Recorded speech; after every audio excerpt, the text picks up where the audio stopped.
Good evening, everyone. Sorry about that. Tonight, live, we are talking about job titles in the IT field and why I think they suck so much. So stay tuned. We're talking about that and more coming up.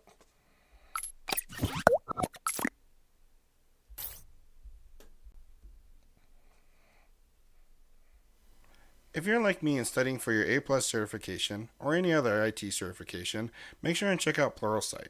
With over 5,000 different IT courses to offer and key tools such as practice exams and mobile content, Pluralsight is one of the leading IT e-learning platforms.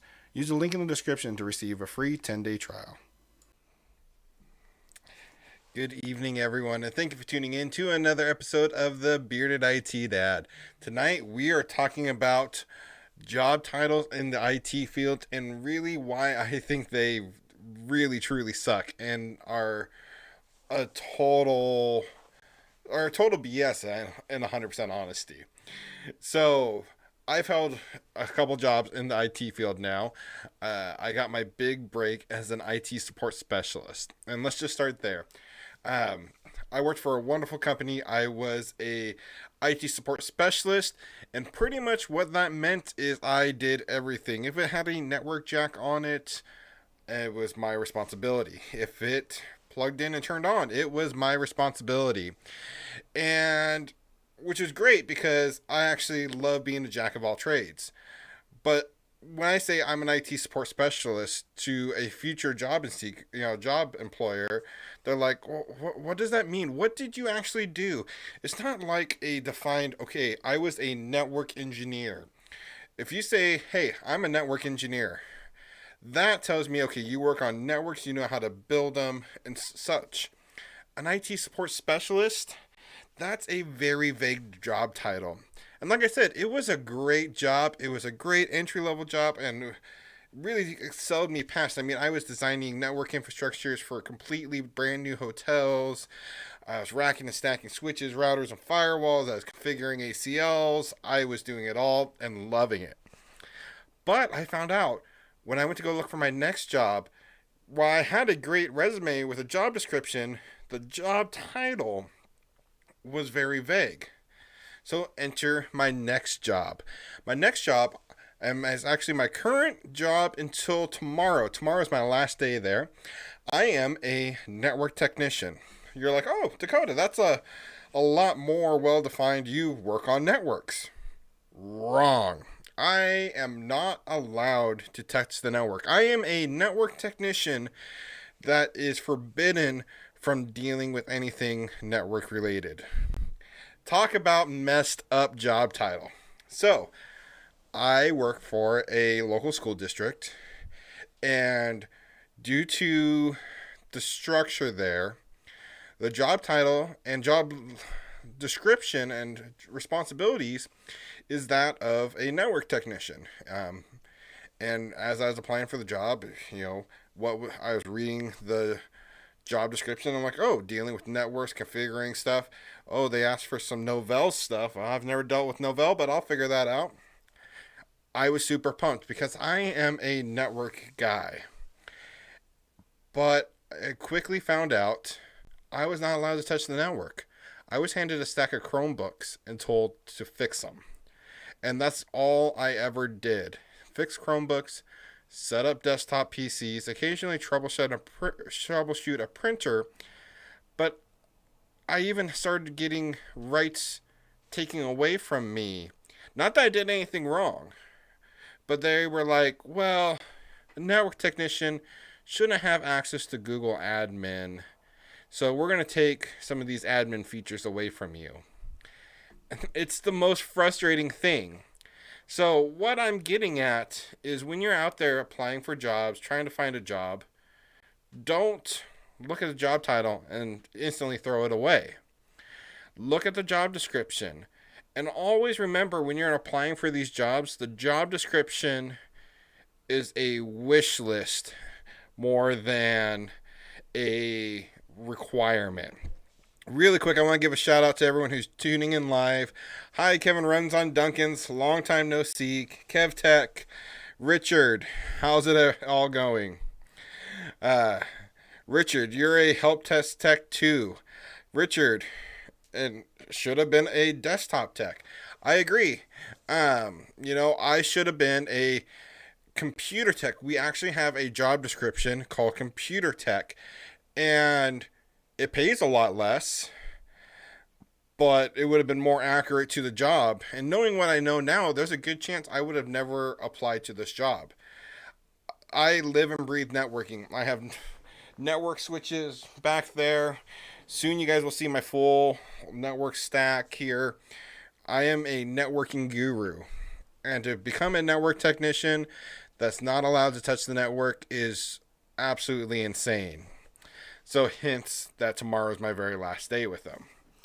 But I want to go back and give people motivation. And because that's really what I'm all about, is don't look at the job title and say, you know what, that's a network tech job. I've never done anything. I don't think I'm going to apply for that. Because my job I work now would be a perfect job for someone getting into the help desk field. For someone trying to get into tech, this job would be perfect. Let me try something here.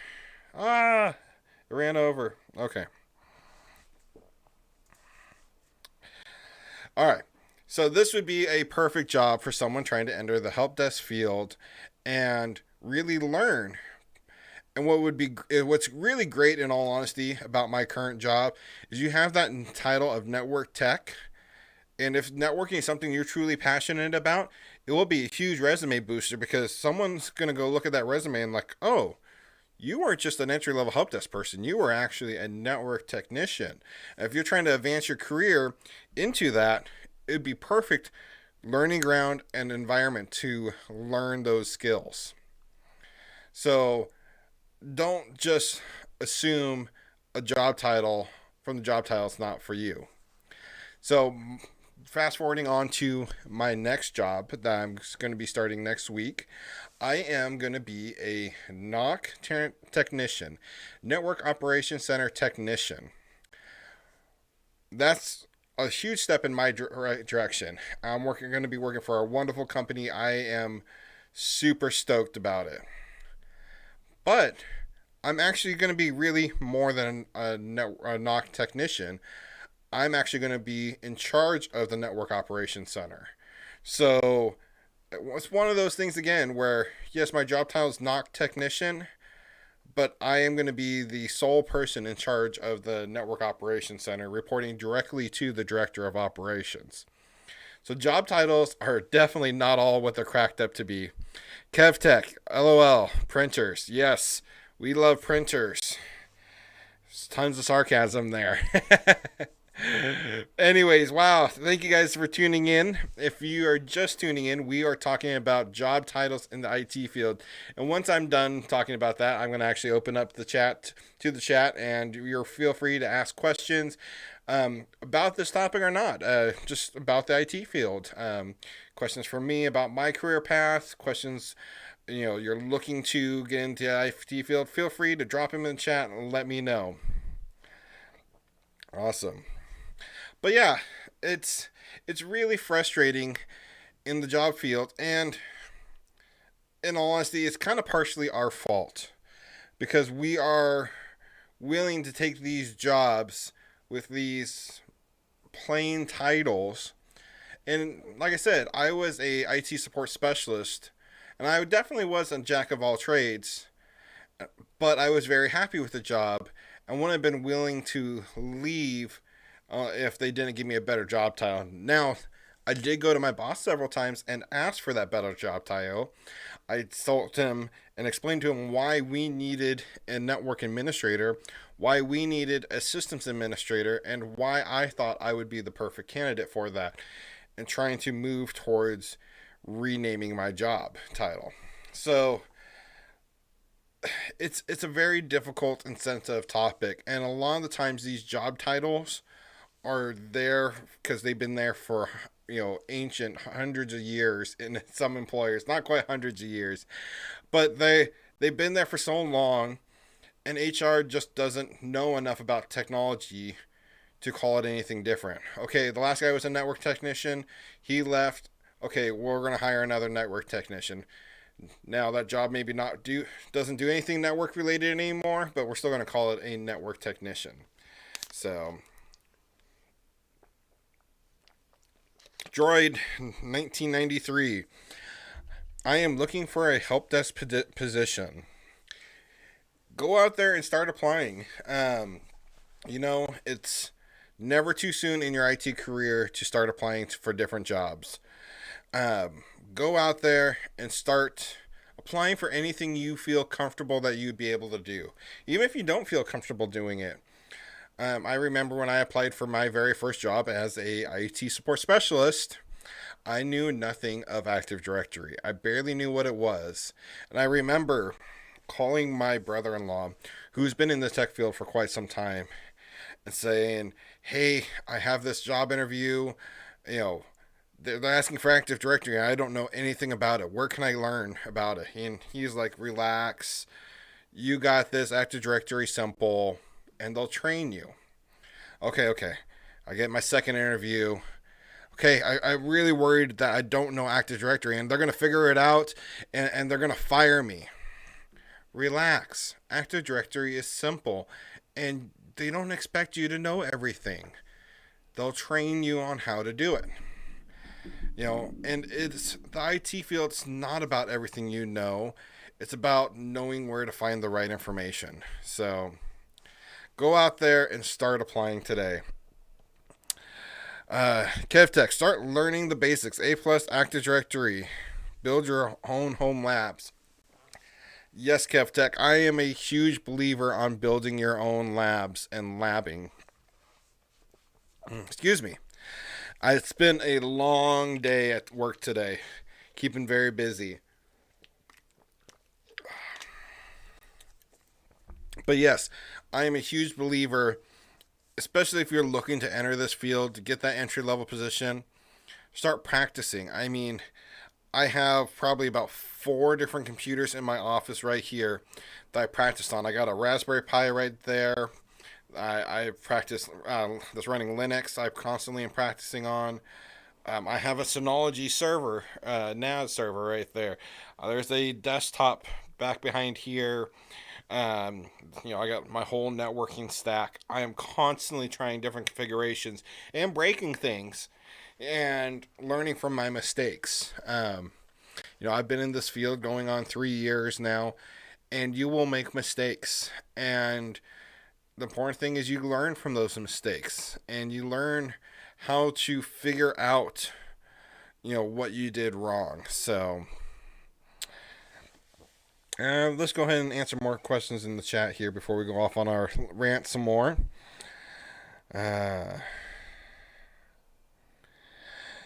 Droid, thank you. I am studying for a Network Plus and also really want to be a network technician, but I need to get my foot in the door. That Network Plus is your foot in the door. And you know what? You can start applying before you have the certificate. And I say this a lot here on this channel. But when you are studying for your certification and you are seriously studying for it, not just, occasionally study, put that certification on your resume and don't say you have it. Put CompTIA Network Plus final exam scheduled. And that says, okay, that gets you past all the automated HR filters and says, okay, this guy is actively pursuing his Network Plus and will have his Network Plus or will have taken the test for his Network Plus by this date. And that will get you past the automated HR filters and into the hands of hopefully someone who understands that you're on that path and you are trying to better yourself and get your foot in the door. And a lot of times they will be willing to work with you and help you get that certification once you get your foot in the door. Colleges are a good start. Richard, colleges are a good start. They don't pay well, but are a good way in. Also, public schools. Yes, they are a good start. And like I said, I currently work for a public school district. And after kind of seeing that world, so before this job, I applied for I think it was at least two different jobs at other school districts as a network administrator and I think it was a network tech or something.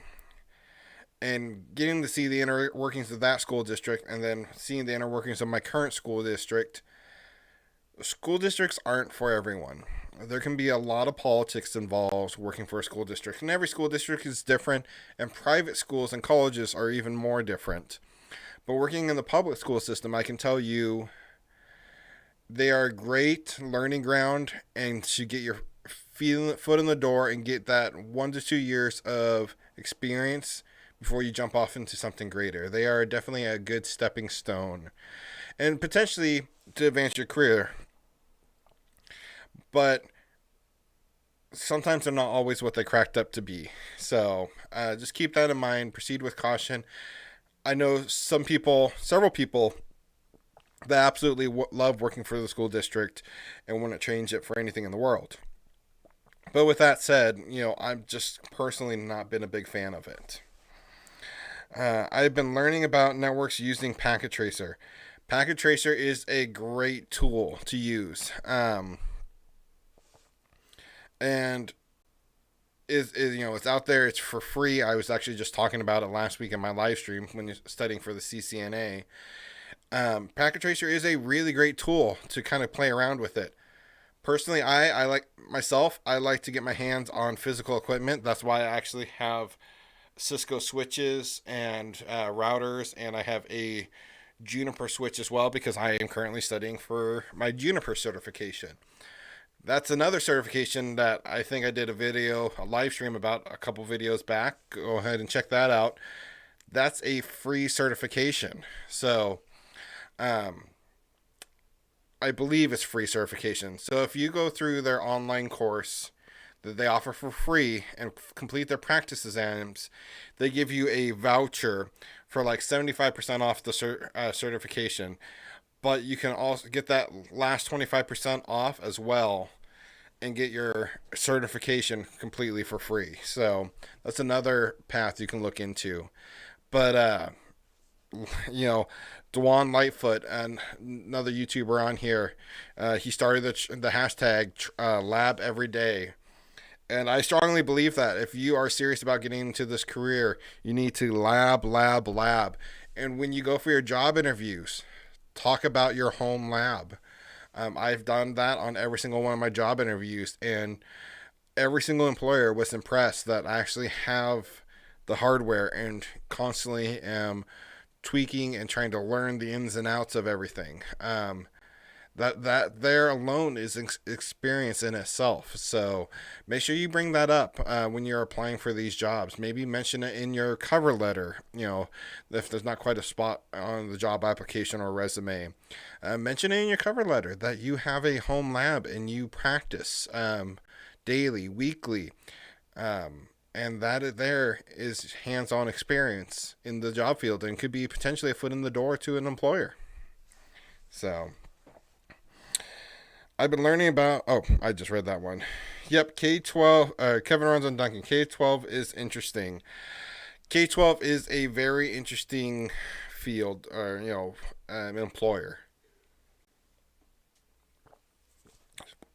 I apologize. I was crawling through basements today at work, and not 100%. Really worked hard today. So labs definitely help. Absolutely, get yourself a home lab. Also gives you a confidence boost. It is true because it's a little bit more laid back when you're working on a home lab. You're not stressing as much that, gosh, if I screw something up, I'm going to take down this production environment. You still have the stress because if you're wise, you're probably running your whole entire home's internet through that home lab. That way you have that kind of feeling, gosh, I want to make sure to not break this and not get in the habit of making quick changes that could potentially cripple your entire network. But you get more comfortable with like the command line and making changes and remembering what commands to use. And repetition and practice makes perfect. So definitely lab every day. having some camera troubles here. I apologize. Just got a new camera set up, and this here is the new camera. Let me know, guys, if this camera looks better or the camera here. This is the webcam, and unfortunately, the nice camera isn't coming over to this screen, so you guys get the older webcam. Always trying to make this better for you guys because I want to continue doing this and motivating you to get your job or advance your career in the IT field. So, Droid, I have been studying, but something I can't remember. Some things I can't remember. Do you have any study tips? So, I heard this from Network Chuck, and I've adopted it recently, and it seems to help a lot.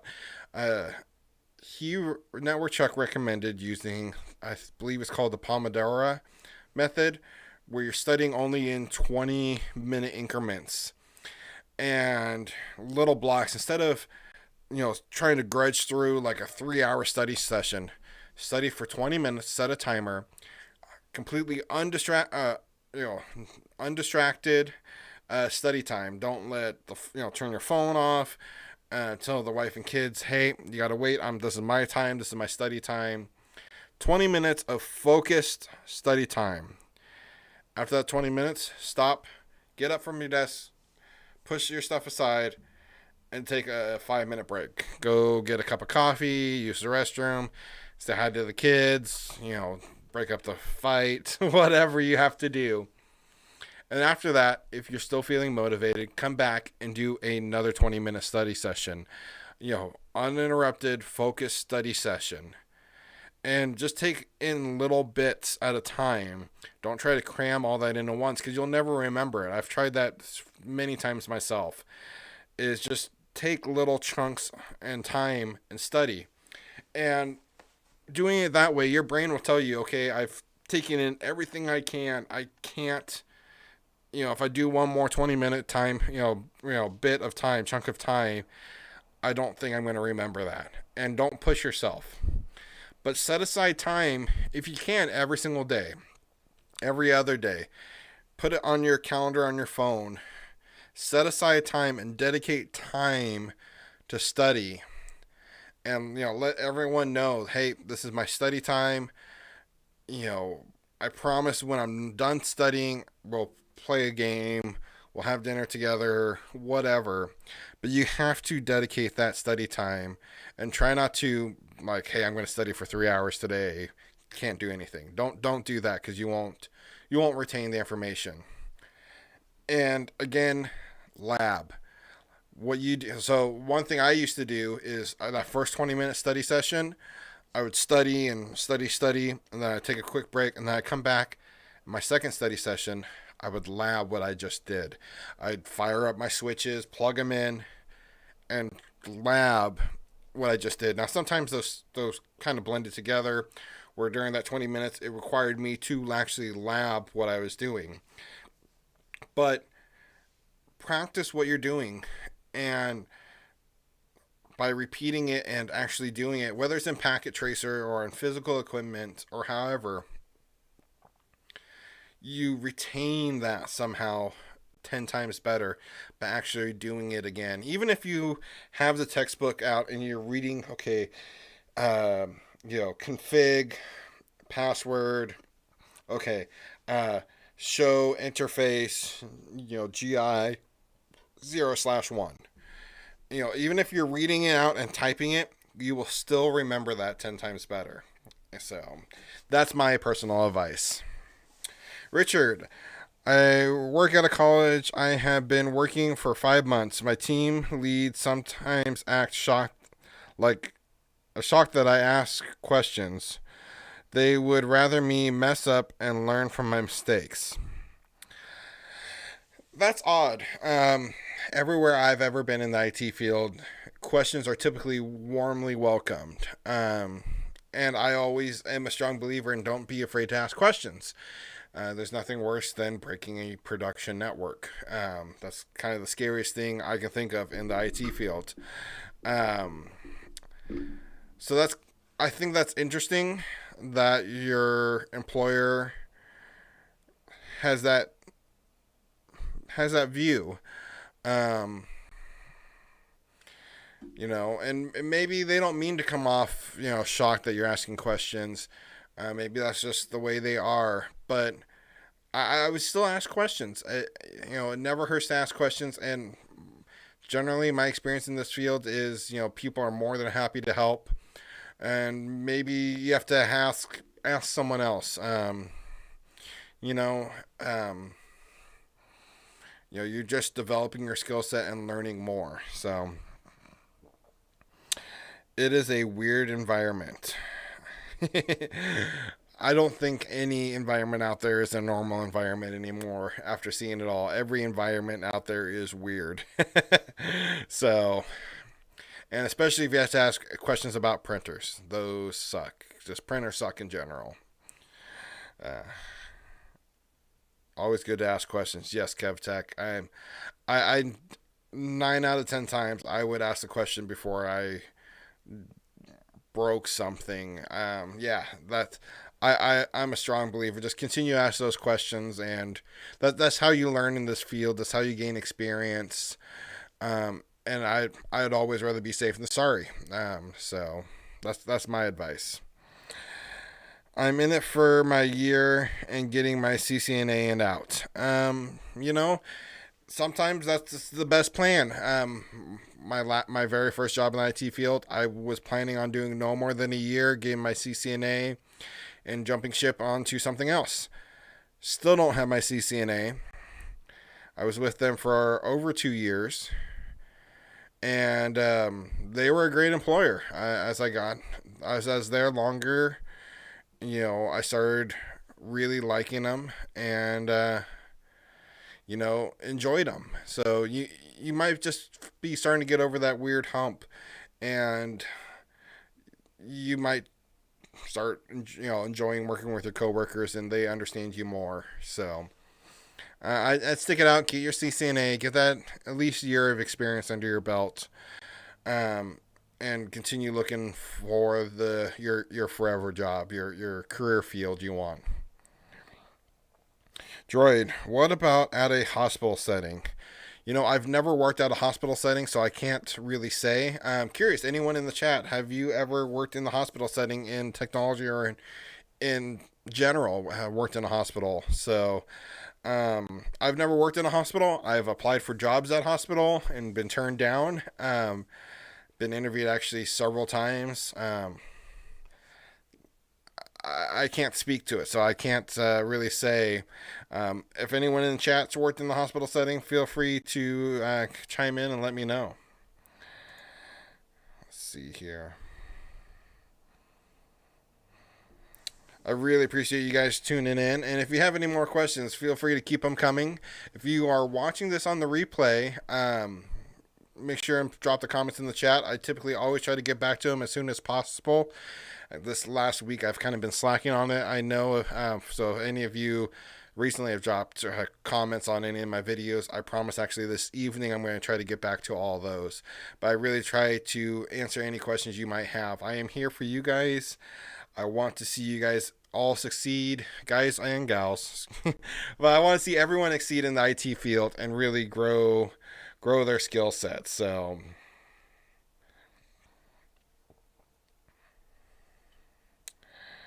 let's see here. Richard, thanks. Absolutely, Richard. Just stick it out.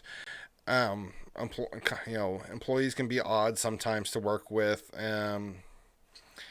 It's really odd sometimes. Why is my chat not working here? Richard, I am following you on Facebook, and for some of you are longtime followers and some of you are recent followers. About the last year and a half or 2 years, I've taken off of YouTube and all kind of platforms. Life got crazy and hectic. A lot of personal stuff going on, but I kind of took that year or two off, and I'm just now starting to come back. I haven't actually even released any recorded videos. I've only been doing live streams, trying to interact with you guys again and get things started. There is a lot more content coming. I do plan on bringing my A plus study groups, my monthly A plus study groups back. Similar to actually, if you guys ever tuned into Professor Messer, kind of similar to how he does it. Just it's my own twist on it, and kind of my own take on an A plus study group. But that is coming back here in the near future. I haven't decided what day. Those will be live streamed. As always, the replay is always available. And then I do plan on bringing out a lot more content. There'll be some Facebook exclusives. We just started up on Patreon. There'll be a lot of Patreon exclusives. We just started a new Discord server. If you haven't checked it out, links down in the description. Go check that out. We actually just got done doing a giveaway of a Bearded IT Dad sticker. I just sent that in the mail to you, KevTech. So you'll be getting that soon, and I think we're going to do another one here in the next day or two. Giveaway. All our giveaways for right now are going to be ran through our Discord server. So go over there, sign up for Discord if you're not. There's a lot of people over there that are willing to help if you have any questions. And those giveaways. Soon we will actually be unveiling some new Bearded IT Dad shirts, and we will be giving a few of those away to you guys as well. Custom made. My wife and I own a graphic design business, literally right on the other side of this wall here, and I will be giving away shirts I make with my own hands to you guys. So look for that. It's coming up here in the near future. Big bucks. I am a hospital pharmacy technician trying to transition to the IT side. Zach at IT Career Questions has worked in a hospital IT. That is very much true. Zach from IT Career Questions, if you haven't checked out his channel, go check it out. I owe a lot of thanks to them. He is the reason I am in this field. So go check out his channel. He used to work in IT department for a hospital, and maybe he can give you some insight, or some of his videos might be able to give you some insight to what that looks like. Thank you, Big Bucks, for bringing that up. What about interview questions? Are they going to be technical or more basic tech questions about the position? Every job varies.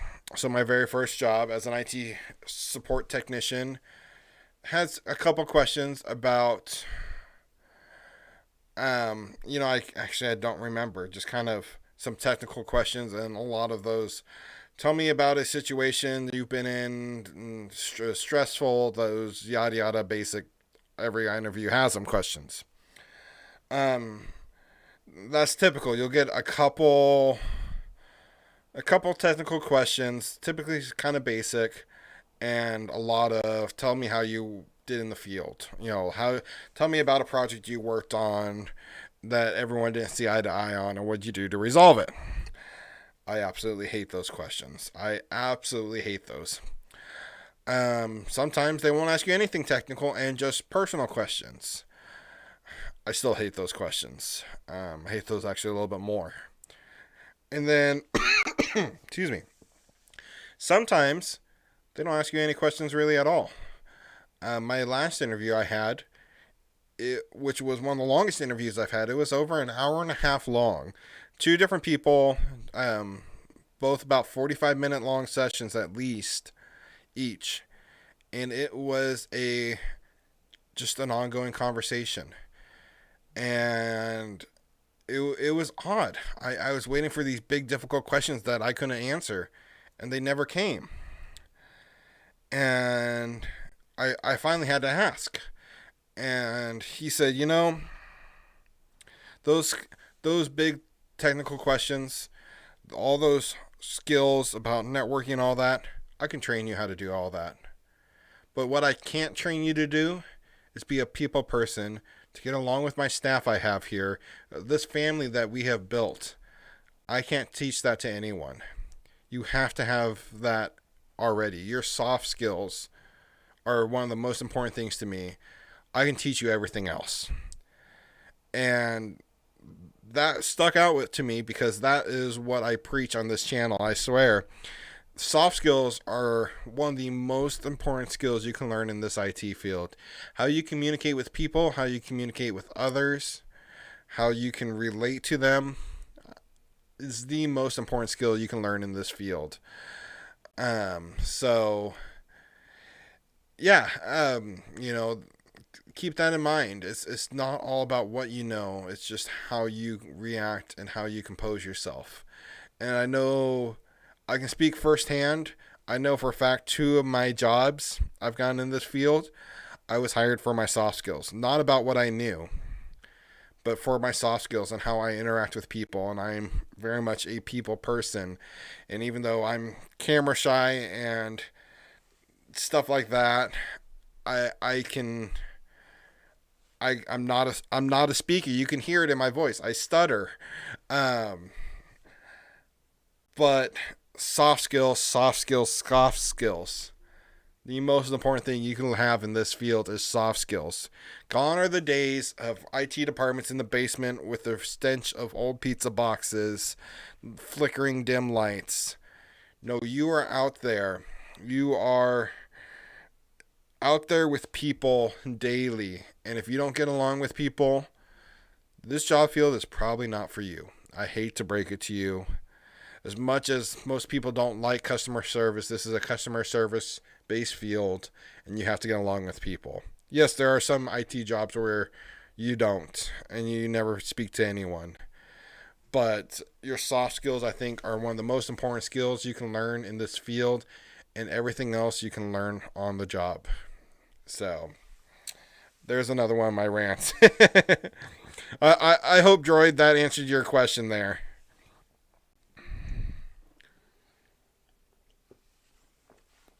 Keep the questions coming. I will stay on as long as there's questions to be answered.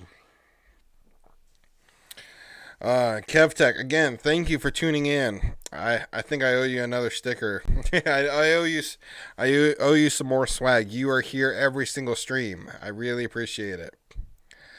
Let's see.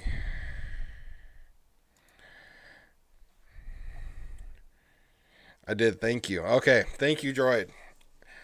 It's very intimidating going for these job interviews, especially if you're new to the field and you haven't had a chance to feel confident in your skills.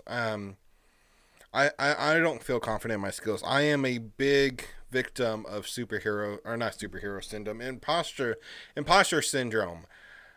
I never feel like I am worthy enough. I don't feel like I have enough skills. I don't feel confident in the skills I know. But I do know. I do know how to do stuff. I know how to figure out the problems. But every time I go for a job interview, I feel nervous. And when I start a new job, I feel like crap. They're going to figure me out. They're going to figure out I don't know any of this stuff and they're going to fire me. And it's stressful. And you got to understand they knew that when they hired you. They knew exactly what you knew. And it's not about it. It's about knowing where to find the right answers and working well with others. So don't be stressed, Droid. Go out there, start applying for those jobs. I can't remember if you said you're actually working in the field or not yet. Let me know. And if you're just tuning in, thank you for tuning in. At the beginning of this episode, we are talking about why job titles suck so much in the IT field, and why they aren't always what they're cracked up to be. They're not a good representation of what you actually do. So, uh, now we are answering any questions you might have IT related, whether you're looking to enter the IT field or advance your career in the IT field. So feel free to drop them in the chat. If you're watching this on the replay, make sure and put them in the comments below, and I will make sure and get back to you. Big Bucks, I was told you can't just Google everything. Well, you can't Google everything, no.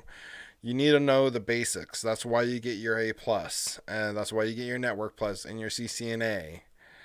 But you're not expected to know everything. There is going to always be some sort of on-the-job training and a learning curve. I can guarantee you the next 6 months, I'm going to be drinking from a fire hose as I try to absorb as much as I can at this new employer, working on network equipment I've never worked on. I'm a Cisco guy, not a Juniper or Aruba, HP Aruba guy.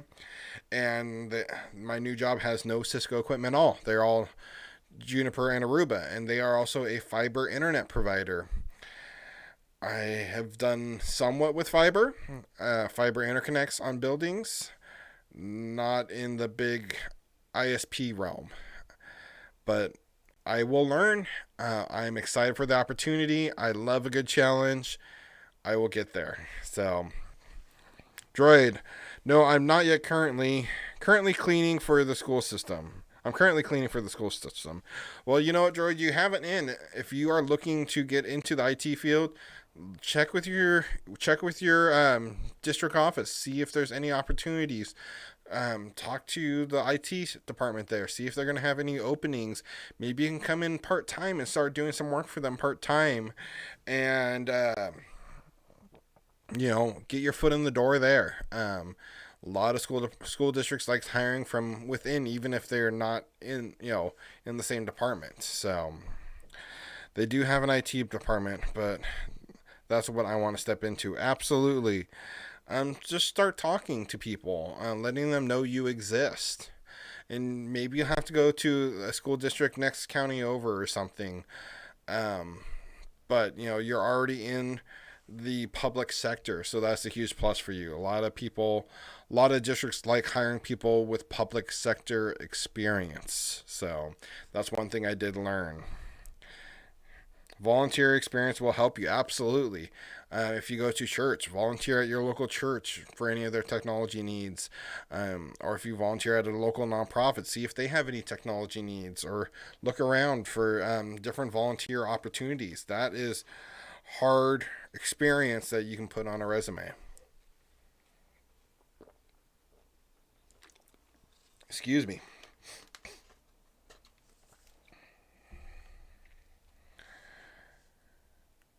Alrighty.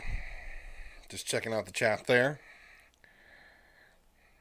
If you have any questions, feel free to drop them in. Though we are starting to slow down, so we might wrap this up this evening. Again, I'd like to thank all of you for tuning in, as always. Let's see. Big bucks. How about nonprofits? I've heard they help people get experience. Absolutely. I don't have any nonprofits I can recommend. I do know Goodwill.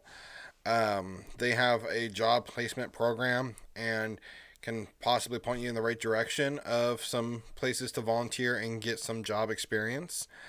Um, you know, if you have an opportunity, it's kind of hard with COVID, but to go to some networking events where you can network with people and learn of volunteering opportunities in the IT field or any, type of that, get your foot in the door.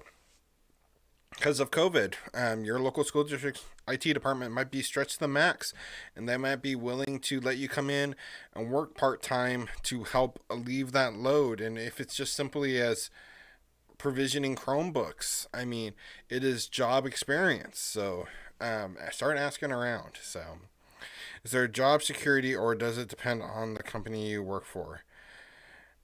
Are you talking about volunteering and job security, or are you just talking about job security in IT in general? There is absolutely job security in IT in general, and especially during right now.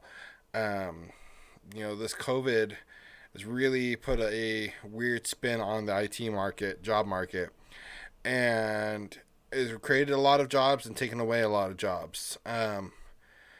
And once you start getting that experience, that help desk level experience, absolutely, there's job security. Once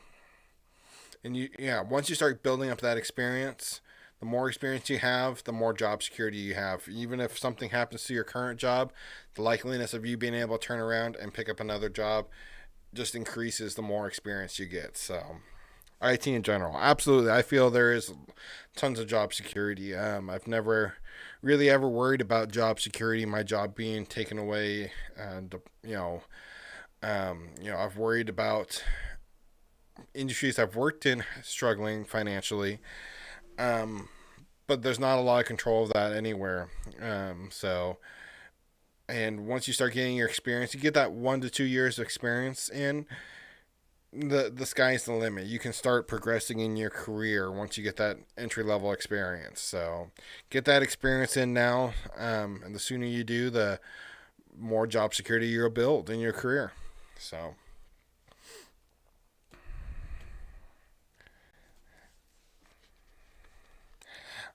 big bucks. I am 43. Do you think age is a barrier for even getting help desk job or networking positions? No. That's a tricky question. Yes and no. Age can be a barrier. If you are motivated and you know your stuff, no is not a barrier. Especially actually at my last job at the school district, there was entry level help desk people coming into the department over 50 years old. And they worked great. They were knowledgeable and they were a people person. So no, age is not a barrier whatsoever. Is if you are motivated and really love working in technology.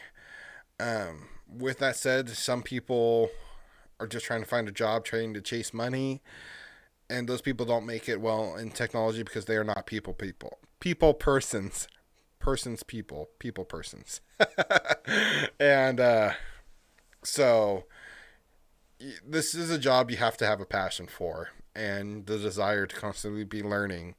And at 43, you have plenty of time to advance your career in this field and do whatever you're passionate about. Get that help desk position, start learning networking, get that networking position, and within a few years, there's no reason you can't be a network administrator. You might not be able to do it for the same company. Might not be able to be promoted because there might not be either job openings or a place for you to be promoted with. You might have to get that experience and then take a new job to move up in your career path. That's what I had to do. That's what a lot of people have to do. But there is absolutely no reason within a few years you can't be in some sort of network engineering position. I absolutely believe so if you are dedicated and willing to learn. So hopefully that answered your question, Big Bucks. I kind of went off on a little rant there. I apologize. My throat's dry. I've been having a drink. I promise it's not the Rona. So, all right, guys. I think I'm going to wrap this live stream up here in the next couple of minutes. Unless you guys have any more questions, you guys can always get me over at our Discord. The link is down in the description. Most of the time I am able to be reached there. You can hit us up on Facebook, and you always can get me on Facebook. Link for that is in the description below as well. Or you can just plain old email me. Our email address, I do believe, is in our description, or at least on our YouTube page about us section. Droid, I am more of a hands-on move around guy. Is the help desk position more of a sitting at a desk all day? There is different help desk positions. A lot of times, help desk, from my experience, has always been a hands-on position. You're helping set up workstations, you're configuring computers, laptops, printers. The help desk guy gets stuck with the printers because no one really wants to work with printers. So it does typically have a lot of hands-on work. Now, if you work for a MSP or an outsourcing program, you might not get as much hands-on experience and more of a sit and answer calls and read a script. That's what you want to try to avoid. KevTech, yes, printers. I didn't realize I had a distaste for printers until I started working for the school district. It may have just been because I didn't have any control over a lot of the configurations of the printers, and I was told to just deal with it. But yes, printers can be frustrating sometimes, a lot of the times. But they are very essential to learn, and they are a requirement on your A plus certification. So you need to learn printers. I don't want to bad talk them and scare you, because printers aren't that terrible. They just can be frustrating sometimes and stubborn depending on how they're set up. But a well set up infrastructure and network using good print servers isn't that big of a deal. So you need to learn them and get that experience, and because that's going to be required of any basic help desk position. You are guaranteed going to be troubleshooting printer problems. You'll get a call. I don't know why my printer's not working. Okay, what is the error you're receiving? Well, I'm not receiving any error. I just click print and nothing happens. Okay. Are you able to print up your print queue? Pull up your print queue. I don't know what you're talking about. Can you just fix it? So you'll remote into their computer. You'll pull up their print queue. And you'll see 500 different print documents trying to print. At the very bottom of the list, there's one that's errored out. Okay, let me clear out your print queue. Hold on, let me do something. And you go and try to clear out their print queue. It doesn't delete. So you remote onto this print server. Clear out the print queue. Okay, everything deletes but that one errored out job. Okay, restart the spooler service. Okay, now I can delete that one print job. Okay, can you go ahead and try to print something? Oh, it works. Great. Okay. That is a lot of what you run into. Mookie Nation, or Mook Nation, sorry. Is it pronounced Mook Nation or Mookie Nation? Or Mook Nation. Sorry. Anyways, Mook Nation, welcome to the stream. Thank you. But anyways, that is probably going to be your gist of troubleshooting printers. It is frustrating as all heck sometimes, but it's something you have to work through, and it is a great skill to learn. So, Droid, like you said, you love a good challenge. Learn printers, because I can guarantee you, if you want to be in the IT field, no matter what part of the IT field you want to work in, at some point you're going to have to deal with the printers that don't want to work. And the more you enjoy it, the better you'll progress in this field. So absolutely learn those printers, figure that out, and you'll go far in this field. Let me see something here really quick.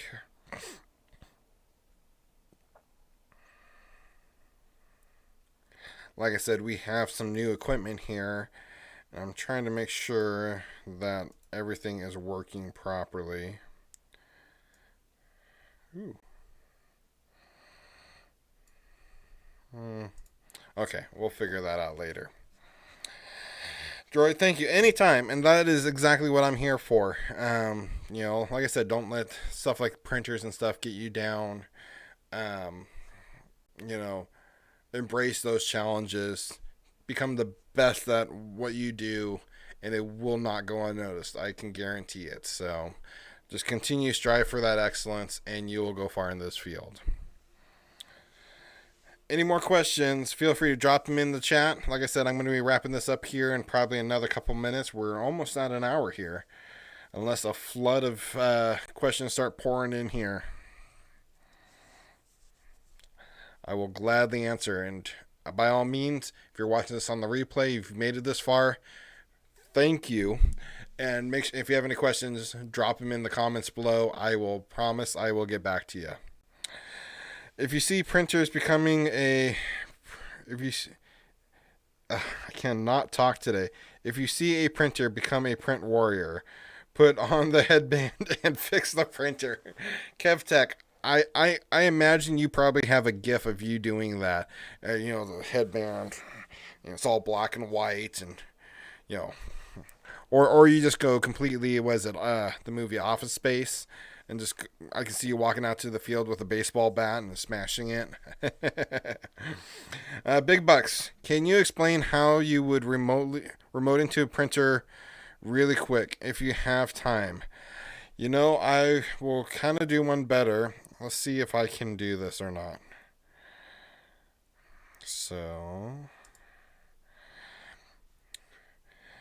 So it depends, Big Bucks. Are we talking about just remoting into a simple printer, or are we talking about remoting into a print server? I currently do not have a print server up and running here, though I'm currently working on it. Here. Let's do this. Let's see if I can figure this out. Should have been more prepared.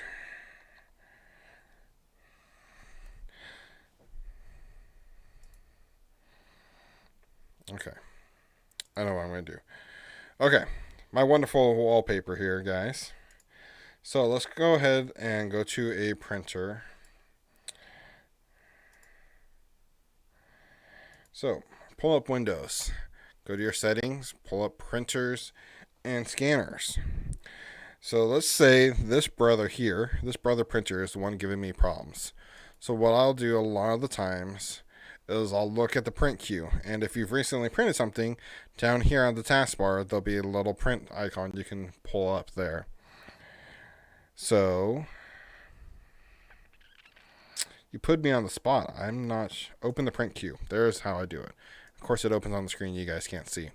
So a lot of times when someone says, they can't print something, they're having problems printing something, you'll see a bunch of things here in their print queue. I got to it from clicking on here, backed up. So what I typically will do is, if I can, I'll come up here to printers, I'll click cancel all jobs. And I'll say, are you sure you want to cancel all jobs? And I'll say yes. And that will most of the time clear out everything in the queue. But typically, the one thing you've seen error, one thing that errored out and caused the backup in the print queue, won't delete. And you'll have to actually remote onto the print server, which I cannot show you since I do not have a Windows print server up and running here. But you'll remote onto your print server, and you'll actually do the exact same thing. And a lot of times you'll have to restart what's known as the spooler. Unfortunately, I do not have any videos on that, but I will definitely have to create one. But this is one place you would check to see if there's an issue with the print queue. Typically, there's just one document down here at the bottom that's errored out. And sometimes you can just right click on that item and click cancel or cancel all documents. And sometimes it'll just delete and start working. Another thing you want to check is make sure the printer is online. Physically go check the printer, make sure it's online. A lot of times if it's offline or having a communication issue, it will say right here, offline. Let's see if I have any currently showing that. I do not, because I've been working actually on my printers. So, unfortunately, I don't have a better way to show that. So, sorry about that, big bucks. Next time I will be more prepared. So, let's see. What do you think about the OSCP certification? Help professional career. Are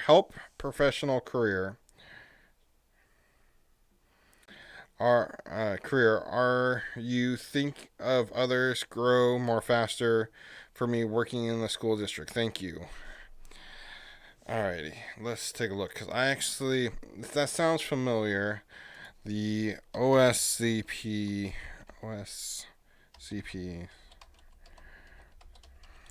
I haven't heard about it, so it doesn't ring a bell. Offensive security, I'm sorry.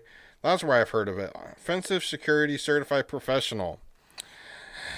It's a great certification. For a help desk position, it's not going to do you a lick of good. So that would be a great certification if you are looking to get in the security field and you've kind of gotten your basic experience. Even if you're looking to transition into the security field, it's difficult to just jump straight into a job that will require that certification without any prior experience. So I do believe the OSCP is a great certification. And if you're working in a school district and they're willing to pay for you to get that certification, absolutely go do that. But you need that initial experience. I have a degree in computer networking, but I've started my career in IT in Canada 1 month ago. Yes, so it's a great certification to go after and start studying for. And if you're just entering the IT field, I'm curious what kind of job you're currently doing. If you're just doing a help desk job or you are in a more advanced position. But definitely it is a good certification to go after. Let's see. I've heard of the certification. It's just been a while since I've looked into it. The Pen 200.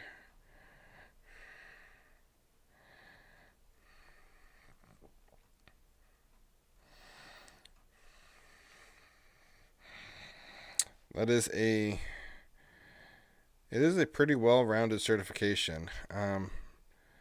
Doesn't necessarily look like a cheap certification, so that's something I try to get an employer to help you out with. So, if security is something you're very interested in and that's what you want your career to be in, um, definitely take it. But as like KevTech said, it's not a help desk certification or by means a entry level certification. I would consider it. It's a good cert to have, and especially if you want your career to be in the security sector, the infosec. Definitely get it. But there might be some stepping stones I would lead up to that. A lot of security, you need to know your networking. I feel before you start kind of jumping into your security field, field certification. So maybe get a Network Plus or a CCNA first, because that will definitely help you out with those security certifications. So it's kind of hard to protect the network if you don't know how the network works, is my opinion. So without knowing what you're actually going after, it's kind of hard to say. So let me know in the comments below. Big bucks. All good, bro. Thanks. I really appreciate it. Awesome. I'm glad I can help. Droid, do you know when the Network Plus expires and when the new one comes out? I do not. It has actually been a little while. Let's look it up right now together.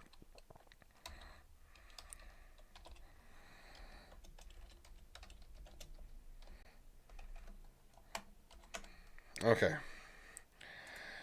So, with the CompTIA Network Plus, I do believe, if memory serves me correctly, they are typically on a 3-year rev. What just happened? Well, hi everyone. Okay, let me get out of the way here. Okay, let's take a look here. When the Network Plus came out. So it came out in March 2017. So I would imagine that any day now, this is the right exam, right? Oh, this is the Project Plus. Excuse me. Network Plus. Darn you, Google. Okay. So the launch date was March 2018. 18, 19, 20. So I would imagine they're probably getting ready for another rev of the Network Plus. I imagine they're probably getting ready for a new version.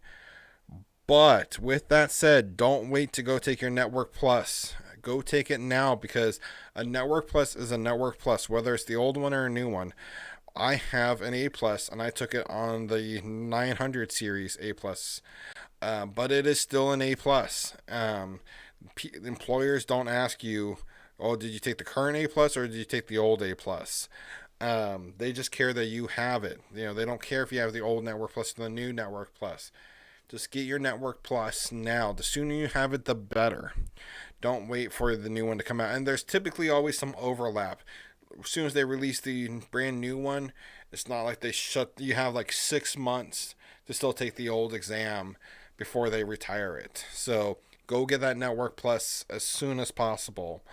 And it is not too late to study. They haven't even announced the new one yet that I'm aware of. So go get your Network Plus now, droid. I would aim for Security Plus and do some social analytics or something like that. Some people would get a CCNA with a Security Plus. Absolutely. I've actually talked to some people in the security field. I know them personally, and they absolutely recommended to me to get my CCNA before I got any type of security certification. Security is not necessarily the path I'm going down. I'm going down networking. Security is a big thing, though, and it's very important to me, and I do plan on getting security certifications. but that's not my career path. I am a networking guy. I've always been a networking guy. Probably the main reason is because my high school offered a CCNA program, and I went through it and got CCNA certified back in high school. So that's kind of where I sunk my teeth in with networking.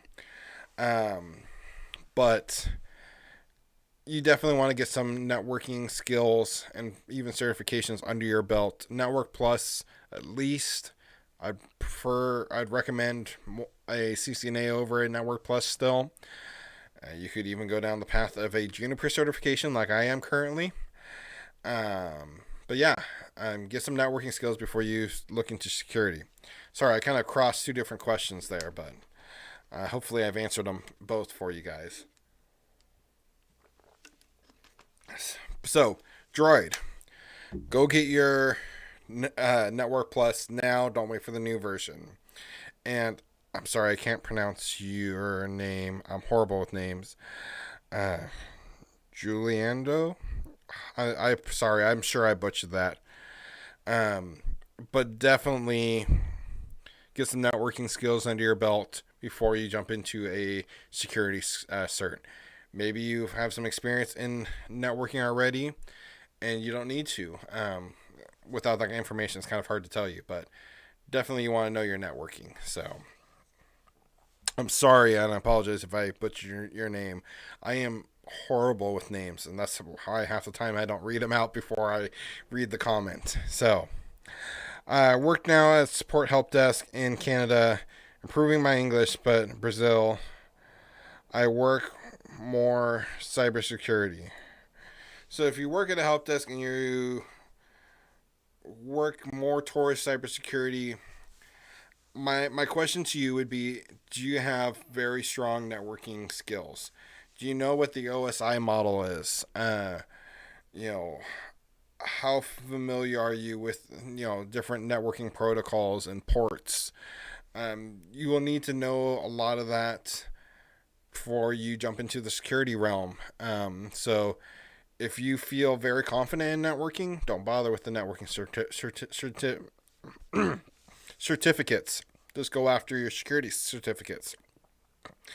If you just have that entry level knowledge, basic knowledge of networking, go get a networking certification. CCNA would be my first recommendation. Network Plus, Juniper, JNIS, Juno certification would be my second recommendations. But get that networking skills. Subnetting, I heard, is important. Droid, yes, subnetting is very important. A lot of people stress about subnetting. Subnetting is not all it's hyped up to be. It is not crazy hard. There's plenty of calculators out there that can help you. Yes, you do need to know how to subnet without them for your exam, more than likely. But subnetting is really not that difficult, and once you start practicing it and doing it, you'll be like, oh, I've already been doing this, and I don't need, it's not that hard. So, but yeah. Let's see here. I've been doing it for a while now. It's not that hard. Yeah, when I first started studying for my CCNA, I was really stressed out about subnetting, and I'd do subnetting after subnet after subnet. I'd practice and practice and practice. And for some reason, I had this thing in my mind that it was this big, hard thing to do. And then I just kind of realized, no, it's not. And I do it on a daily basis without really thinking about it. Why am I so intimidated by it? It's not that big of a deal. I mean, it is a big deal. You screw up a subnet, you can screw up a lot of things in broadcast domains. But it is not as daunting as a lot of people make it out to seem. So don't let that get to you. Don't let it get in your head. Let's see here. Well, guys, I think we're going to wrap up this live stream for tonight. I don't see a lot more questions pouring in. If you do have questions, feel free to hit us up on Facebook, Discord, Twitter, or just plain old email. You always can do that. Our website's not currently up. We are working on it at this time as we just started this new rebrand of the Bearded IT Dad. But if you have any questions, please always feel free to hit us up on any of the social medias. I hope guys, I hope this video was informative to you. If you enjoyed it, make sure and hit the like and subscribe and hit that bell icon to get notifications when we release new videos. I hope this was informative for you guys. And as always, I'd like to thank you for viewing.